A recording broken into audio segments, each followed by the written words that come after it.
I love talking about Jesus and his amazing love and care for us, especially his promises.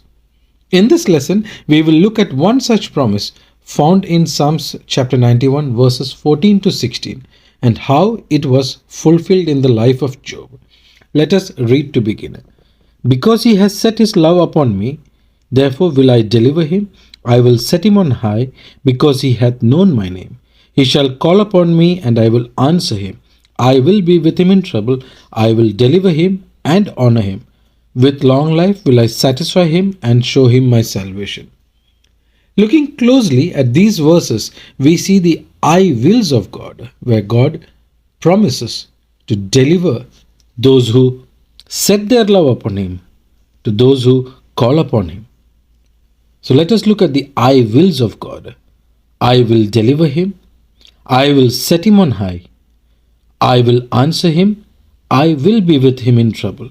I will deliver him. I will honor him. I will give him long life. I will satisfy him, and I will show him my salvation. This is a relationship where it finds communion in answered prayers, where the Lord honors or rewards those who spend their life in wise living. The book of Job journals the life and death of Job, who was a perfect and upright man, one that feared God and shunned evil. He lived in the land of Uz. He was one who had 7 sons and 3 daughters. His substance was so great that he had 7,000 sheep, 3,000 camels, 500 yoke of oxen, 500 she-asses, and a very great household, so that this man was the greatest of all the men of East. This book of Job opens up with a scene in heaven where Satan comes to accuse Job before God. Satan insists that Job only serves God because he protects him and seeks God's permission to test Job's faith and loyalty. God therefore grants his permission only within certain boundaries.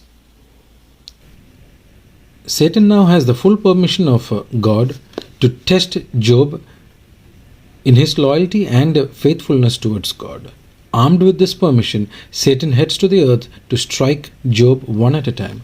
Firstly, it was the oxen that was plowing and the asses that were feeding beside them when the Sabeans fell upon them and took them away.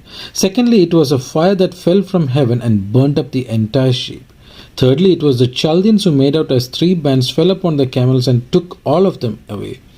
Finally, it was the turn of the children who were celebrating in one of the houses when a great wind came across from the wilderness and smote the 4 corners of the house, and it fell upon the young men, and they were all dead. So in the same day, Job lost all of his property, including his children. Then Job arose and rent his mantle and shaved his head and fell down on the ground and worshipped God and said, "Naked came I out of my mother's womb, and naked shall I return thither. The Lord gave, and the Lord has taken away. Blessed be the name of the Lord." In all this, Job sinned not, nor charged God foolishly. Not being content with all this, Satan heads back to God's presence and asks him to give him more permission to test him again. God at this time permits Satan to test Job again and commands him not to take his life. This time, Job was struck when he had sore boils from the sole of his foot to the crown of his head. And Job took a potsherd to scrape himself withal, and he sat down among the ashes. This is some kind of a piece of pottery maybe he took to scrape down his boils, some kind of leprosy that probably Job was struck with. And we see that his wife said unto him that, "Curse God and die." But he worshipped God in all that was his, because Job believed that all that he had was from God, and all that he was having was a God's blessing. Now that he has taken it, he should still continue blessing God. all through the book of Job, we never read that Job blamed or cursed God for all the troubles that he had in his life. For he believed that all that he had came from God as a gift to him, and it was God's choice to take it back from him. Therefore, he only blessed God in all the times and the good things that he had. In fact, when his three friends who came to mourn with him, who could not understand why Job had to suffer so much, blamed Job, saying that he must have sinned in his present life or in the previous life, for which God has cursed him or punished him so severely. But Job, being wise, he understood that he was not a sinner, but it was God's gift to him, and that God had taken all that he had given to him back to him. That was his choice. And therefore he prayed for his friends. And therefore we read in Job chapter 42 verse 10 that the Lord turned the captivity of Job when he prayed for his friends, and also the Lord gave Job twice as much he had before. So the Lord blessed the latter end of Job more than the beginning, for he had 14,000 sheep and 6,000 camels and 1,000 yoke of oxen and 1,000 she-asses. He had also 7 sons and 3 daughters. And he called them the name of the first one Jemimah, and the name of the second one Keziah, and the name of the third one Karen-Hazub. And in all the land there were no woman found so fair as the daughters of Job, and their father gave him their inheritance among their brethren. After this lived Job 140 years, and saw his sons and his sons' sons, even 4 generations. So Job died, being old and full of days.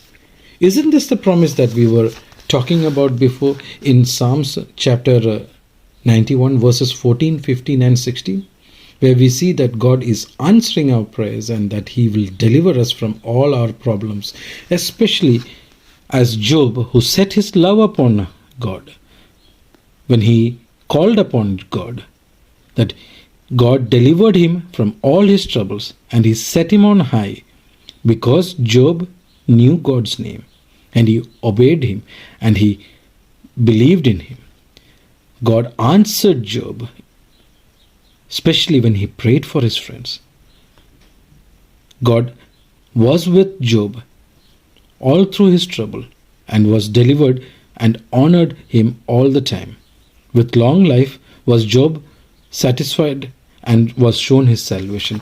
And that's what we read here, that Job lived 140 years after this and saw his sons and his sons' sons, and up to 4 generations. So Job died being old and full of days.